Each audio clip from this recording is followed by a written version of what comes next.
하나님께서 오늘 우리에게 주시는 말씀은 사도행전 9장 26절에서 31절까지의 말씀입니다. 사도행전 9장 26절에서 31절까지의 말씀을 제가 받들어 읽겠습니다. 사울이 예루살렘에 가서 제자들을 사귀고자 하나 다 두려워하여 그가 제자됨을 믿지 아니하니 바나바가 데리고 사도들에게 가서 그가 길에서 어떻게 주를 보았는지와 주께서 그에게 말씀하신 일과 다메섹에서 그가 어떻게 예수의 이름으로 담대히 말하였는지를 전하니라.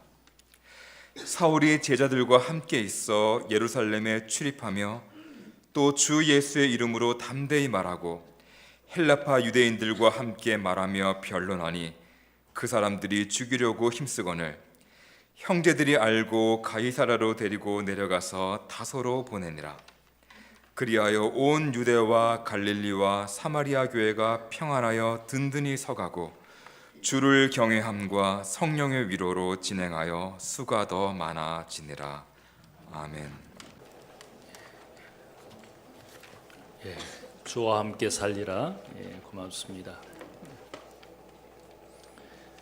요즘 우리 사회는 큰 홍역을 앓고 있습니다. 미투 운동으로 우리 사회 곳곳에서 권력과 지위를 가진 사람들 아래에서 성추행을 당했던 여성들의 이야기가 알려지고 있습니다. 이 미투 운동이 정치적으로 혹은 개인적으로 악용되기도 하겠지만 결국 곪은 것이 터져야 할 때가 왔다고 생각을 합니다. 우리 사회 곳곳에 많이 배운 사람, 많이 가지게 된 사람, 많이 누리게 된 사람들이 있지만 그들은 그들이 가진 것으로 지식과 부 그리고 지위를 가지고 오히려 사람들을 억압하는 일들을 서슴지 않고 행해왔음을 보게 됩니다. 가질수록 높아질수록 오히려 사람들의 양심은 점점 더 부패해 가는 것을 보게 됩니다. 이러한 부패한 양심은 나일 수도 있고 내 옆에 친구나 동료일 수 있고 내 가족일 수도 있고 내가 잘 아는 이웃일 수도 있습니다. 우리의 양심이 부패해 가는 것은 누구도 예외가 될 수 없습니다. 그것이 우리 사회와 인간의 역사였습니다. 종교도 마찬가지입니다. 어느 순간 종교가 권력이 되어서 종교 권력을 행사하면서 거기에 억압받는 사람들이 생겼습니다. 예수님과 사도들을 핍박했던 대제사장들, 그들의 역사를 보면 그들도 종교적으로 누구보다 거룩했거나 혹은 양심적으로 누구보다 깨끗한 사람은 결코 아니었습니다. 신구약 역사를 보면 이스라엘 땅이 외세의 지배 아래에 있을 때에 대제사장의 가문, 그 형제들끼리 대제사장의 지위를 차지하기 위해서 피해 분쟁을 일으켰던 역사가 있었습니다. 거기에 누군가는 외세의 군주에게 뇌물을 바쳐서 대제사장 직분을 사기도 하였습니다. 예수님 시대의 대제사장은 거룩한 혈통이었거나 혹은 종교적인 자격을 갖추어서 대제사장이 된 사람들이 아니라 헤롯 왕가의 왕들에게 잘 보여서 대제사장 직분을 임명받고는 유대교의 지도자로 행세했던 사람들이었습니다. 이들은 성전을 이용해서 성전에 바치는 제물 그리고 성전세를 거두어서 자신들의 지위와 부를 축적해간 종교적 착취자들이었습니다. 이들의 종교적인 타락을 사람들이 혐오해서 당시 어떤 사람들은 사회 근처 유대 광야로 가서 종교 공동체를 만들어서 금욕적인 삶을 살았던 사람들을 우리가 쿰란 공동체라고 말합니다. 또한 평민들을 위해서 종교적인 사랑 혹은 율법의 의를 실천했던 바리새인들이 있었습니다. 예루살렘의 종교 권력자들보다는 이 쿰란 공동체나 바리새인들을 당시의 유대인들이 더 좋아하고 존경했다고 역사가 말하고 있습니다. 이 예루살렘 종교 권력자들의 하수인 노릇을 하던 바울이라는 청년의 회심 이야기를 지난 시간에 나누었습니다. 바울은 회심 이후에 자신이 하나님의 은혜로 살고 있는 지금과 과거의 자신의 모습을 대조하면서 고백합니다. 전에는 내가 비방자였고 박해자였고 폭력자였다. 십자가의 원수로 행했던 사람이었다. 이렇게 자신을 고백합니다.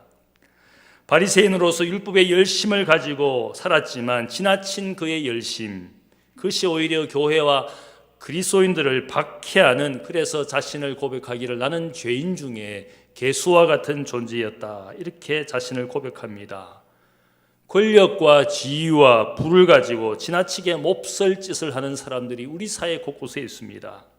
저는 이제 우리 사회가 이런 사람들을 퇴출시켜야 한다고 생각합니다. 사회적으로 출세하고 성공하고 명망을 얻었다고 해서 그가 가진 지위와 혹은 부를 가지고 사람들을 억압하며 여성을 착취하는 이 모든 일들이 결코 하나님이 기뻐하실 일은 결코 아닙니다. 우리 사회에서도 또 우리가 사는 삶의 또 인간관계 속에서 지나친 사람들이 있지 않습니까? 지나치게 사람을 미워하는 사람이 있습니다. 지나친 행동을 하는 사람이 있습니다. 그래서 우리가 갑질한다, 행세한다, 그런 사람들 때문에 그 아래에서 고통당하는 사람들을 우리가 많이 보지 않습니까? 그래서 제가 그런 분들을 볼 때마다, 그런 행동이나 마음을 가진 분을 볼 때마다, 혹은 교회에서 지나치게 누군가를 미워하거나 시기하는 분들을 보면 제 마음에 그런 말을 하고 싶습니다. 고마해라. 그만해라. 그만했으면 좋겠다. 그런 지나친 마음, 지나친 행동은 결코 공동체나 자신에게 유익이 될 수 없는, 지나친 마음과 지나친 행동은 결코 하나님 앞에 아름다운 모습이라고 말할 수가 없습니다. 우리 스스로에게 늘 생각하고 말해야 될 겁니다. 그만하자. 못된 마음을 품고 있으면, 지나친 행동을 하고 있으면 어느 순간 절제를 해야 됩니다. 결코 그것은 하나님이 기뻐하실 일이 아니기 때문에. 그래서 오늘 이 말씀, 특별히 사도 바울의 모습을 보면 그는 지나친 열심, 내가 내 동료들보다 지나치게 유대교를 믿어서 결국은 십자가의 원수로 행하였다. 사람을 박해하고 죽이는데 앞장선 사람이 되었다. 그런 자신의 과거의 인생을 그가 회개하고 있습니다. 이제는 우리 사회에서 정직하고 그리고 성실하게, 그리고 자기 분야에서 진정한 전문가가 되어서 자신의 일이나 인격에서 사람들에게 인정받고 존경받는 사람들이 우리 사회의 리더가 되고 높은 자리에 있어야 되는 것이지 않겠습니까? 사도 바울은 그의 지나친 열심이 결국 그의 눈을 멀게 했습니다. 사람 죽이는 것을 아무렇지도 않게 생각했습니다. 눈뜬 인생이 아니라 오히려 눈이 멀어가는 인생이 되었습니다. 주님의 거룩한 빛을 보면서 주님의 음성을 듣고 나서 그의 인생에 눈이 멀게 되었습니다. 그것은 여러 가지를 암시합니다. 그가 눈뜬 인생이 아니라 맹목적인 인생, 눈이 닫혀가는 인생이 되었습니다. 나중에 제자 아나니아의 기도와 축복 가운데서 그가 눈이 뜨이게 되었습니다. 이것은 많은 것을 의미합니다. 육신의 눈이 뜨인 것뿐만 아니라 인생의 새로운 시야가 열렸다. 그런 의미를 가지고 있다고 생각을 합니다. 그리고는 이 사람 바울은 다메섹 교회 공동체에 받아들여져서 그들의 양육을 받았습니다. 그들의 보호를 받았습니다. 교회 공동체의 사랑과 용서를 받았습니다. 그 이후에 그가 어떤 인생의 삶을 살았는지, 어떤 영적인 성장이 이루어졌는지 우리가 생각해 볼 수가 있습니다. 바울의 회심 이후의 이야기를 성경에서 찾아본다면 사도행전이나 혹은 바울이 쓴 편지를 통해서 우리가 재구성해 볼 수가 있습니다. 물론 우리가 정확하게 바울이 그 이후에 어떤 삶을 살았는지 연대기적으로 정확하게 알 수는 없지만 적어도 우리가 생각할 수 있는 말씀이 있습니다. 갈라디아서 1장 17절을 보면 바울은 회심 후에 다메섹으로 갔다, 사도행전은 다메섹으로 돌아갔다라고 이야기하지만 그 사이에 다른 일이 있었습니다. 갈라디아서 1장 17절을 보면 바울은 내가 예루살렘으로 올라가지 아니하고 아라비아로 갔다, 그런 말씀이 나옵니다. 아라비아라는 이 지역은 당시에 아랍인들의 선조가 되는 나바티안 왕국이 지배하던 지역이었습니다. 이 땅은 광야와 주로 사막으로 이루어진 지역입니다. 이번에 우리가 성지순례를 가서 요르단에 있는 페트라 지역을 방문했습니다. 유명한 유적이 있는 그곳에 가서 우리가 보면서도 그 유적은 훌륭하지만 사실은 거기에는 척박한 땅입니다. 사람들이 많이 살기에는 적합하지 않은 그런 광야 지역입니다. 왜 바울이 아라비아 지역으로 갔을까? 여러 가지 대답이 있습니다. 저는 생각을 해봅니다. 바울은 교육도시 다소에서 태어나서 도시에서 자라난 사람입니다. 그래서 많은 교육을 받고 자라나면서 드디어는 바리새인과 율법 승생으로 살기 위해서 젊을 때 예루살렘으로 건너갑니다. 예루살렘에서 당대에 가장 뛰어난 바리새파 율법 승생인 가말리엘 문화에서 율법을 배우게 됩니다. 오늘날로 말하면 율법의 박사 학위를 드디어 가지게 되었습니다.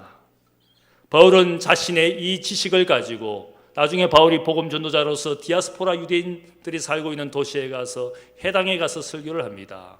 해당의 지도자들은 아무나 강단에 세워서 율법을 설교하게 하지 않습니다. 바울이라는 사람은 적어도 율법에 누구보다 뛰어난 전문가였기 때문에 해당의 자리를 마련해서 그가 설교할 수 있도록 자리를 내어주었습니다. 놀라운 것은 그 자리에서 율법을 강의하면서 복음의 메시지를 전하였습니다. 그는 율법 승생이 될 만한 충분한 자격을 가진 사람이었습니다. 그런데 우리가 회심 이후에 바울의 행적을 보면 그는 즉시 예루살렘으로 돌아가지 않았습니다. 부패한 종교 권력으로 부패한 종교 지도자들에게 돌아가지 않았습니다. 오히려 그는 주님을 만나고 나서 다메섹 교회의 형제들의 따뜻한 사랑과 양육과 보살핌을 받았습니다. 종교 권력자들이 줄 수 없었던 진정한 하나님의 사랑, 이웃 사랑을 체험했습니다. 그들을 박해했던 그들로부터 오히려 용서받고 사랑을 받고 보호를 받았습니다. 이것은 그의 영적인 감격입니다.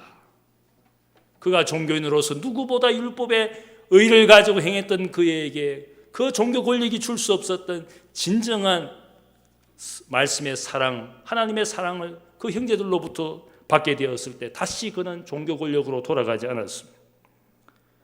그는 진정으로 하나님을 알기를 원했습니다. 이 기독교인들이 믿는 하나님을 알기를 원했고 이 기독교인들이 목숨을 걸고 전하는 예수가 누구인지를 진심으로 알기를 원했습니다. 아마 그것 때문에 이것을 위해서 바울은 홀로 도시를 찾아가지 않고 사람을 찾아가지 않고 홀로 아라비아로 갔다고 저는 생각을 합니다.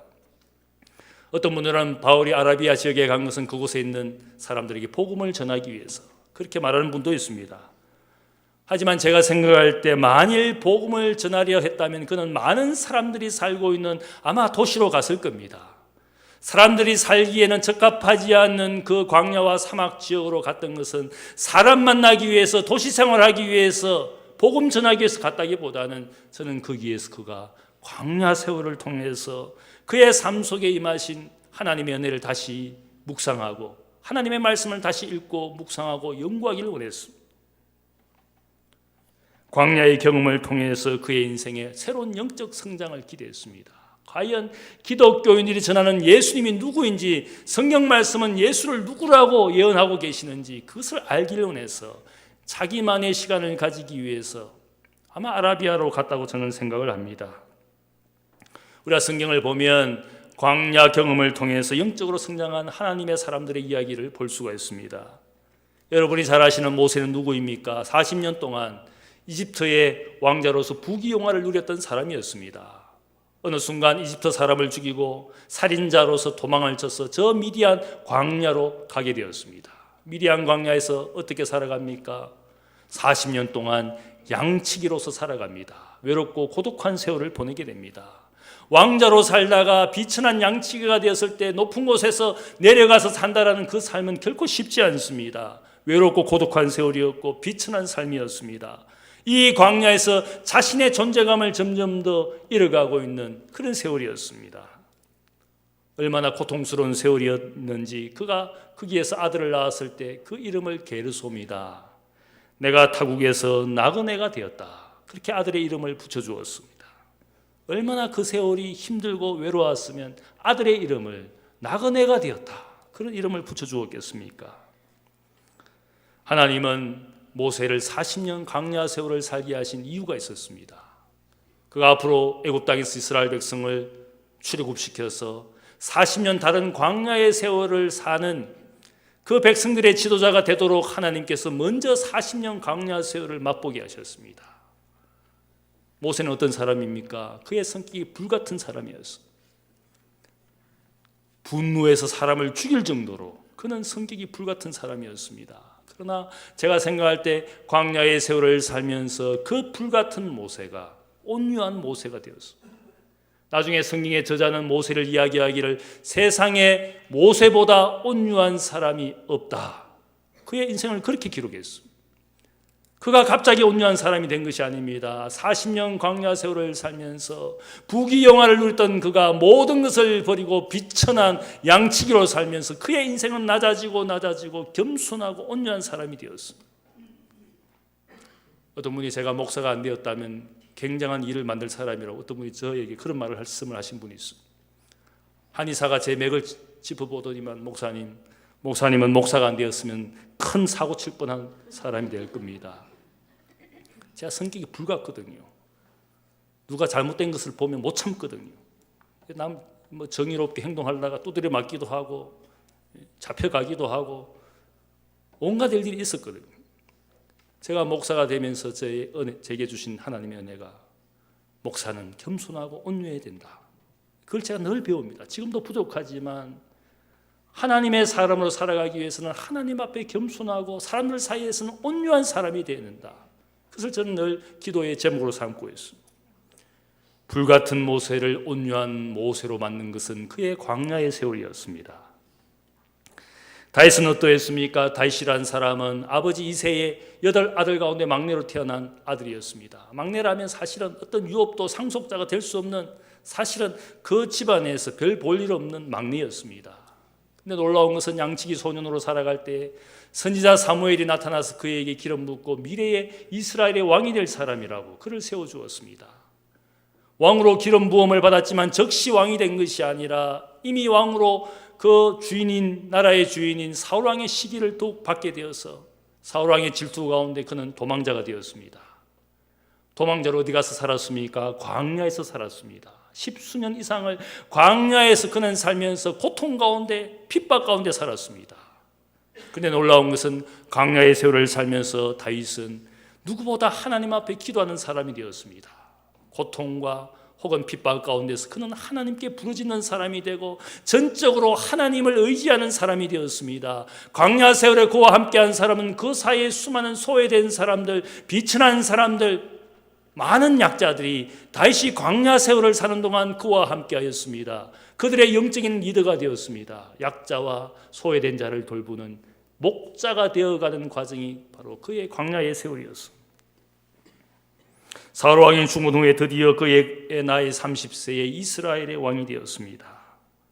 다윗은 이스라엘의 역대 왕 가운데 가장 존경받는 위대한 왕이 되고 이스라엘 사람들은 당신이 우리의 목자입니다. 그렇게 고백할 정도로 위대한 왕이 되었습니다. 이 모든 것이 그가 광야의 세월을 경험했기 때문에 겸손한 자가 되고 진정으로 그 세월을 통하여 인생의 주인, 인생의 목자, 인생의 왕은 하나님이시라는 사실을 그가 거기에서 배웠습니다. 사무엘 역사서를 쓴 저자는 나중에 다윗의 말년을 기록하면서 다윗의 인생의 마무리를 하면서 그는 다윗이 직접 쓴 시편 18편을 인용합니다. 사무엘하 22장 1절을 보면 이렇게 시작을 합니다. 여호와께서 다윗을 모든 원수의 손과 사울의 손에서 구원하신 그날에 다윗이 이 노래의 말씀으로 여호와께 기도하되, 그리고는 시편 18편을 인용합니다. 그 다윗의 고백은 여호와는 나의 반석이시요 나의 요새시요 나를 위하여 나를 건지시는 자요 내가 피할 나의 반석의 하나님이시요 나의 방패시요 나의 구원의 뿌리시요 나의 높은 망대시요 그에게 피할 나의 피난처시라 나의 구원자라 나를 폭력에서 구원하셨도다. 다윗의 말년의 마지막 고백 그 시편은 하나님이 나의 구원자이시다, 나의 피할 피난처이시다. 그리고는 이 노래의 마지막을 역사가가 기록을 합니다. 그 마지막 시편의 노래가 어떤 고백인가 하면 여호와께서 그의 왕에게 큰 구원을 주시며 기름 부음 받은 자에게 인자를 베푸시며 영원하도록 다윗과 그의 후손에게로다. 여기에 보면 왕을 참으로 구원하신 분이 누구냐? 하나님이시라는 겁니다. 이 말의 의미는 여러 가지가 있습니다. 다윗이 왕이 되어서 권력자가 되어서 나라를 구원한 것도 아니고 나라를 번성하게 한 것도 아니고 오히려 그 왕에게 큰 구원을 베푸신 분은 우리 하나님 여호와이시다. 자신의 존재와 나라를 있게 하신 그 모든 것이 우리에게 구원을 베푸시는 왕의 왕이신 하나님이 이 다윗 왕에게 구원을 베푸셨기 때문에 다윗의 능력이 뛰어나고 지혜가 뛰어나고 군사적인 리더십이 뛰어나서 이 땅이 부강하게 된 것이 아니라 하나님이 이 왕에게 큰 구원을 베푸셨기 때문에 오늘 우리가 여기에 존재하고 그의 인생이 여기에 존재하는 것이라고 이 마지막 고백이 그렇게 하고 있어. 광야의 세월을 통하여 인생과 역사의 주인이신 왕이신 하나님을 그는 더욱 깨닫고 그 광야의 경험이 이스라엘 백성들에게 선한 목자, 선한 왕으로 인정받을 수가 있었던 겁니다. 광야가 그를 그렇게 만들었습니다. 선지자 엘리야는 갈멜산에서 바알의 선지자들과 대결을 벌입니다. 하늘에서 불이 내려와서 그 재물을 태우면서 선지자 엘리야가 부르짖는 그 하나님이 참 하나님인 것을 사람들에게 보여주었습니다. 그리고는 바알의 선지자들 다 칼로 죽였습니다. 그러나 그 갈멜산의 승리는 잠깐이었습니다. 즉시 아합 왕과 그의 아내 이세벨 여왕이 선지자 엘리야를 죽이기 위해서 핍박을 했습니다. 결국 엘리야는 도망자 신세가 되고 광야로 도망칠 수밖에 없었습니다. 거기에서 굶주리고 목말라야 할 때에 하나님께서 그를 물을 먹이시고 양식을 공급하시는 하나님의 은혜를 체험했습니다. 그럼에도 불구하고 이 세상에는 하나님을 믿는 사람은 나밖에 없습니다. 내가 이렇게 하나님을 위하여 열심을 내었는데 왜 세상은 달라지지 않고 여전히 안 믿는 세상의 왕이 주인이 되어서 이 세상을 다스리고 있습니까? 그런 생각에 그는 하나님 앞에 부르짖었습니다. 하나님, 나를 죽여주시옵소서. 하나님과의 대화를 시작했습니다. 광야에서 하나님께 울부짖고 항변했습니다. 드디어는 하나님의 산 호렙산 동굴에 숨어있는 그를 향하여 하나님이 말씀합니다. 엘리야야, 너가 어찌하여 여기에 있는 것이냐? 그때 엘리야는 하나님이 보여주시는 영광을 보았습니다. 폭풍을 보고 그 다음에 불을 보고 지진을 보았습니다. 하나님은 그런 능력의 하나님인 것을 생각하고 거기에 하나님이 계신 줄 알았는데 하나님이 거기에 계시지 않았습니다. 오히려 그의 영혼 속에 그의 귀에 들리는 하나님의 세미한 음성을 들었습니다. 하나님은 여전히 인생과 역사의 가운데 역사하셔서 그 나라의 후계자들을 미리 준비하시고 세상 나라를 바꾸시고 그 엘리야의 후계자가 될 엘리사의 이야기를 하십니다. 사람을 통하여 역사하시는 그런 하나님 앞에 살아간다라는 것이 무엇을 의미하는지 그에게 다 보여주셨습니다. 엘리야가 광야의 경험을 통하여 하나님 앞에 산다라는 것이 무슨 의미인지를 그는 볼 수가 있었습니다. 엘리야는 영적인 승리와 영광을 통해서 그가 진정한 어떤 경험을 한 것이 아니라 어떻게 생각하면 하나님을 만나는 하나님을 단독적으로 만나는 광야의 경험을 통하여 우리가 믿는 하나님이 어떤 하나님인지 어떻게 인생과 역사를 섭리하시는 하나님이신 것을 그는 광야를 통하여 배우게 되었습니다. 홀로 있는 시간을 통해서 예수님께서 공생애를 시작하시면서 가장 먼저 가신 곳이 광야였습니다. 거기에서 40일 동안 굶주리시면서 홀로 계셨습니다. 그때 사탄이 시험하지 않습니까? 우리가 잘 아는 세 가지 시험을 했습니다. 돌로 떡이 되게 하라, 높은 곳에서 뛰어내려 보라, 내게 절하면 만국의 영광을 너에게 주겠다. 세 가지 시험을 했을 때 주님께서 어떻게 하십니까? 돌로 떡이 되는 기적을 만드시지 않았습니다. 높은 곳에서 떨어져도 안전하고 보호받는 그런 신비를 보여주시지 않았습니다. 세상과 타협하고 마귀에게 타협해서 세상 영광, 만국 영광을 그저 얻으려고 하시지 않았습니다. 우리 주님은 어떻게 하셨습니까? 광야에 계신 주님은 오히려 너희 인생은 떡으로만 살 것이 아니요 하나님의 입으로 나오는 하나님의 말씀으로 살 것이니라. 오직 주 너의 하나님만 섬기라. 그리고는 주님께서 고난을 통하여 영광을 얻으시는 고난받는 그리스도이신 것을 이야기합니다. 고난과 죽음을 피해서 적당하게 세상과 타협해서 세상과 성공하고 출세하고 세상 영광을 얻는 그런 메시아가 아니라 사람을 섬기시기 위해서 낮아지고 고난과 죽음을 오히려 환영하시는 고난받는 그리스도이신 것을 광야의 그리스도가 우리에게 보여주었습니다. 오늘 교회와 기독교는 어떻습니까? 끝없는 기적을 이야기합니다. 끝없는 출세를 이야기합니다. 끝없는 성공을 이야기합니다. 예수를 믿고 안전하게 되고 형통하게 되는 복음에 모든 사람들이 열광합니다. 아무도 기적이 없다면, 성공이 없다면 예수를 믿으려는 사람이 얼마 남지 않을 것 같은 오늘 기독교의 모습이지 않습니까? 공생애를 시작하시는 주님은 광야에서 기적이 아니라 하나님의 말씀으로, 안전과 보호가 아니라 오히려 주님을 온전히 믿고 순종하는 그런 그리스도인의 모습을, 자신의 모습을 통하여 보여주었습니다. 그것이 광야에 계신 주님이었습니다. 사람들이 살 수 없는 극한 환경 광야에서 시작하시고, 사람들이 혐오하고 심지어는 제자들도 도망친 그 골고다 언덕에서 마지막 인생의 삶을 마치신 분이 우리 주님이었습니다. 광야에서 시작하고 골고다 언덕에서 마치신 분이 우리 주님이었습니다. 그런 주님을 우리의 그리스도로, 우리의 주인으로 고백하지만 우리가 더 이상 광야로 가지 않습니다. 영문 밖으로 가지 않습니다. 사람들이 많이 모인 곳으로 찾아가려고 합니다. 거기에서 출세하고 영광을 얻으려는 것이 오늘 우리의 모습이지 않습니까?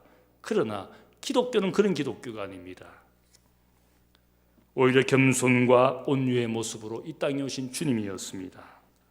하나님 앞에 살아간 하나님의 사람이 어떤 사람인지를 주님이 보여주셨습니다. 바울은 도시와 사람을 떠나서 광야에서 하나님과 하나님의 말씀을 묵상했습니다. 자신의 삶에 임하신 부활의 주님이 어떤 분인지를 그는 개인의 묵상과 말씀을 통해서 그는 느끼고 체험하기 시작했어요. 저는 생각할 때 만일 이 광야가 없었다면, 만일 아라비아로 바울이 가지 않았더라면 바울이 우리에게 전해주는 십자가의 신학은 존재하지 않았을 것이라 생각합니다. 그가 편지를 통하여 우리에게 있는 이 십자가의 사랑과 은혜가 무엇을 의미하는지, 우리가 믿는 그리스도가 어떤 분인지를 그는 그의 편지를 통하여 오늘 기독교인들에게 위대한 십자가의 신학을 남겼습니다. 광야가 있었기 때문에 이러한 놀라운 신학을 우리에게 남겨주었습니다. 사람을 만나기 전에 그는 하나님을 만났습니다. 세상의 예루살렘으로 가기 전에 그는 하늘의 예루살렘을 그의 삶에 경험했습니다. 바울의 심에 또한 놀라운 사건이 하나 있습니다. 그것은 사람을 만난 것이었습니다. 사람을 떠나갔지만 다시 사람으로 돌아갑니다. 오늘 말씀을 보면 한 사람을 만나게 됩니다. 이것은 바울의 영적 성장에 큰 영향을 끼친 사람이었습니다. 이 사람을 소개하기로 오늘 본문을 보면 바나바라는 사람입니다. 이 사람에 대해서 사도행전 4장이 소개했습니다. 이 사람은 오늘날 키프로스 섬에서 태어난 이스라엘 레위지파 사람입니다. 히브리 이름으로는 요셉이라는 사람입니다. 이 사람은 예루살렘 교회 공동체에 가진 사람들이 가난한 자들을 위하여 자신의 재물과 밭을 파는 그때 그도 영적으로 헌신했던, 그리고 물질적으로 나눔을 위해서 동참했던 사람이었습니다.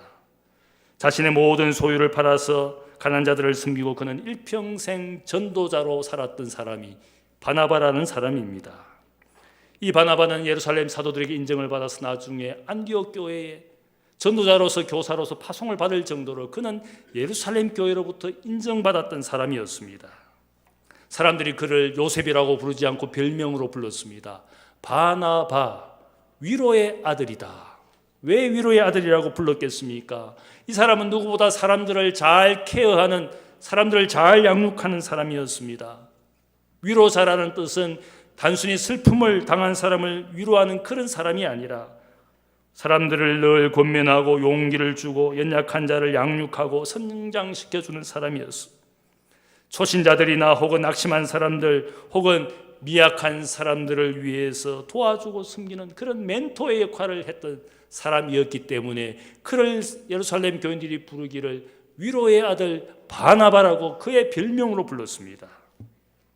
우리 교회로 따지자면 아마 새가족부 집사님들이나 혹은 디모데 과정 양육을 담당한 집사님들 같은 역할을 했습니다. 구역장이나 교사 같은 역할을 하면서 사람들을 돌보고 가르치는 일들, 사람 세워주는 일들을 잘하는 사람이 바로 이 바나바였습니다. 바나바가 오늘 특별히 바울을 위해서 큰 일을 합니다. 바울이 회심을 하고 예루살렘 교회로 왔을 때 사람들이 이 사람이 진짜 회심한 사람인가 다 의심하고 두려워하기 시작했습니다. 악명 높았던 박해자였기 때문에 진짜 저 사람이 회심하였을 것인가 사람들이 쉽게 믿어줄 수가 없었습니다. 그때 이 바나바가 나서서 이 사람은 진짜 주님을 만났고 주님을 만난 다음에 회심을 하고 나서 진짜 복음의 전도자로 다메섹과 많은 곳에서 전도자로 살고 있는 사람이라고 아무도 믿어주지 않는 그때에 이 바나바는 바울을 믿어주었습니다.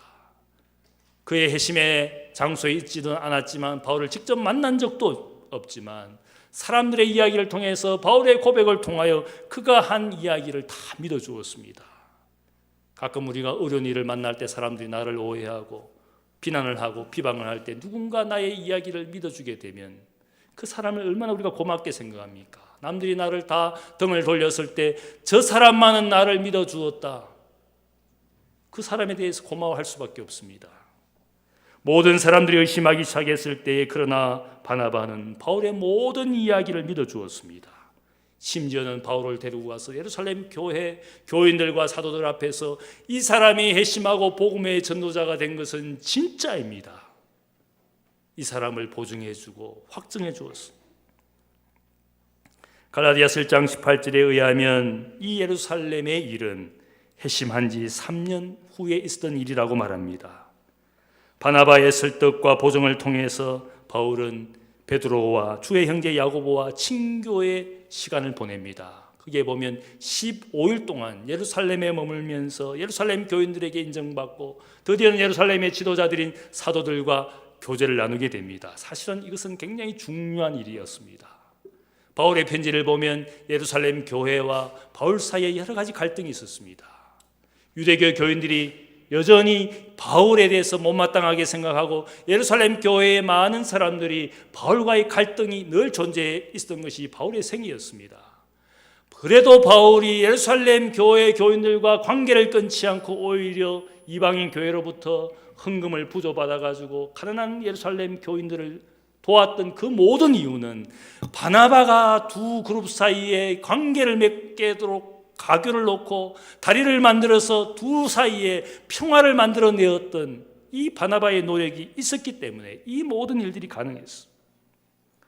위로의 아들 바나바의 존재와 사역이 아니었더라면 바울은 결코 교회가 인정하는 사도가 될 수가 없었을 겁니다. 어쩌면 기독교 역사에 이 바나바가 없었다면 바울이라는 위대한 사도의 삶이 불가능했을지 모르겠습니다. 바나바가 있었기 때문에 저는 바울이 있었다고 생각을 합니다. 위로의 아들 양육하는 사람이 있었기 때문에 바울의 영적인 성장을 위하여 이 사람이 도움을 주었기 때문에 이 사람 때문에 바울의 존재가 가능했다고 생각을 합니다. 하나님은 결코 나 홀로 독불장군처럼 세상에서 큰 일을 만들며 살아가는 그런 기독교인이 되라고 말씀하시지 않습니다.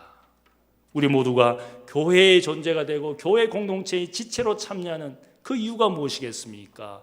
함께 있고 함께 일하고 함께 성장하고 함께 하나님의 영광이 되는 교회 공동체로 세상에 우리가 주님의 제자인 것을 보여주도록 주님께서도 마지막 밤에 우리에게 부탁하셨습니다.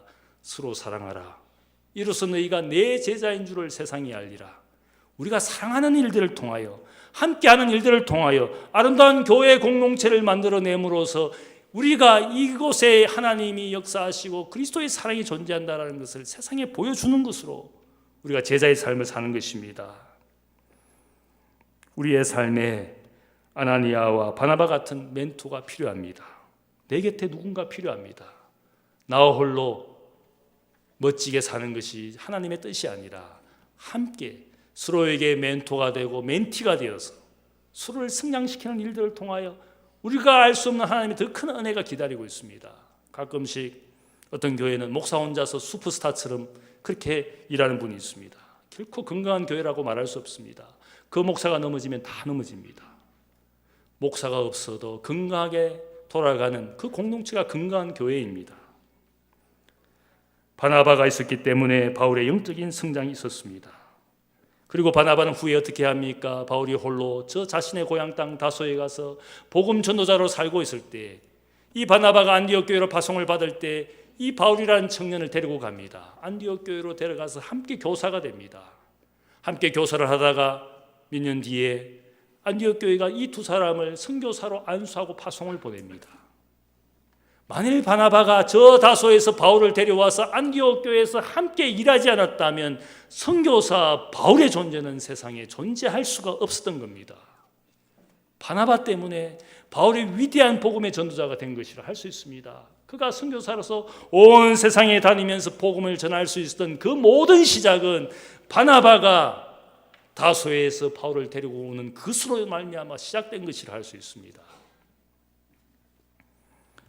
바나바라는 사람이 어쩌면 바울이라는 존재를 가능한 것이라고 저는 분명히 믿습니다. 물론 그는 바나바는 1차 선교 여행을 함께 한 후에 역사의 무대에서 사라지게 됩니다. 하지만 바울이라는 위대한 사도의 발걸음이 가능했던 것은, 이 모든 것을 가능하게 했던 것은 바울의 영적 어머니라 할 수 있는 바나바의 존재였습니다. 우리가 세상에 많은 위대한 위인들을 사람들이 이야기합니다. 그러나 사람들은 늘 생각합니다. 그를 위대하게 만든 사람은 오히려 그를 낳은 어머니다. 어머니가 더욱 위대하다. 그런 말을 하지 않습니까? 바울이 위대하다고 우리가 말을 한다면 바울을 있게 한 모든 사람들도 위대한 것입니다. 내가 주님 안에서 놀라운 일을 행하고 있습니까? 나를 있게 한 모든 것이 위대한 겁니다. 자, 가끔씩 그런 분을 합니다. 어떤 목사님, 어떤 신학자가 교회에 대해서 부정적인 이야기를 하고 기독교에 대해서 계속적으로 비판만 하고 있다면 제가 그분에게 이야기합니다. 오늘 당신이 기독교와 복음을 비판하지만 당신의 존재를 있게 한 것은 교회였다. 당신의 존재가 신학자가 되고 위대한 목사가 되고 위대한 사람이 될 수 있는 그 모든 것도 2000년 기독교의 역사의 열매를 당신이 따먹은 것이지 당신 홀로 위대하게 만든 것은 결코 없다. 저는 그렇게 말합니다. 나를 있게 하신 것은 내 옆에 있는 모든 사람들이었어. 우리는 이 시간 하나님 앞에 회심해야 됩니다. 우리 사회가 지금 겪고 있는 수많은 더러운 것, 추한 것, 거짓된 것 다 드러내야 됩니다. 내가 가진 지위와 권력을 가지고 남을 지배하거나 남을 이용하거나 남을 착취하거나 그 사람들에게 고통을 주고 눈물을 흘리게 하였다면 분명한 것이 있습니다. 그것은 하나님 앞에 죄라는 겁니다. 결코 쉽게 할 것이 아닙니다. 그것은 하나님 앞에 분명한 죄악입니다. 회개하지 아니하면 우리의 삶에서 천국은 점점 더 멀어져 갑니다. 주님께서 말씀하시기를 회개하라 천국이 가까웠느니라. 우리의 죄를 회개하지 아니하면 우리는 천국과 상관이 없는 사람이 되어가는 겁니다. 바울의 회심은 바울의 영적인 성장으로 이어졌습니다. 그의 인생이 아라비아의 광야를 경험하고 그곳에서 주님을 만나면서 그의 영적인 성장이 이루어졌습니다. 주님과 독대하고 하나님의 말씀을 독대하고 그리고 다시 세상으로 나아갔습니다. 예루살렘으로 가고 온 세상으로 가는 그 모든 일들을 있게 한 것은 바울이 아라비아에서 하나님의 말씀 가운데 주님을 만났기 때문이라고 저는 생각합니다. 여러분의 모든 삶에 이러한 회심과 영적 성장이 여러분의 삶을 통하여 여러분이 만나는 사람들을 통하여 만들어지기를 주님의 이름으로 축복합니다. 여러분의 삶에 함께 있는 사람들을 통하여 함께 성장하고 하나님의 기쁨 되는 여러분의 인생이 되고 믿음이 되시기를 축복합니다. 사랑의 아버지 하나님 감사합니다. 하나님 우리의 인생에 하나님을 만나고 주님을 만나고 그것이 우리의 인생의 참된 회개로 또 참된 성장으로 이어지기를 원합니다. 하나님 때로는 우리가 하나님의 은혜를 주셨지만 우리가 하나님 앞에서 영적으로 성장하지 못하고 나 홀로 살아간다면 우리가 회개합니다. 함께 있는 사람을 통하여 함께 있는 공동체를 통하여 우리가 성장하는 사람 되기를 원합니다. 특별히 이 땅과 이 땅에 있는 사람들을 위하여 기도합니다. 수많은 부정과 부패가 우리 사회 곳곳에서 터져나오고 있습니다. 이 모든 일들이 양심의 부패로부터 우리가 가졌기 때문에 누렸기 때문에 우리의 양심은 더욱더 부패해가는 죄인된 인생임을 고백합니다. 하나님 앞에 우리의 모든 것이 벌거벗은 것처럼 드러날 때가 있음을 우리가 압니다. 지금 회개하게 하여 주옵소서. 내가 누리고 가진 것 때문에 다른 사람들의 눈에 눈물 흘리지 않도록 우리의 삶을 더욱더 겸손한 자가 되게 하시고 낮아지는 자가 되게 하시고 섬기는 자가 되게 하여 주옵소서. 사랑하는 이 교회 공동체를 통하여 세상을 잘 섬길 수 있도록 함께 양육받고 성장하는 하나님의 백성들이 되게 하여 주옵소서. 감사하며 예수님의 이름으로 기도하옵나이다. 아멘.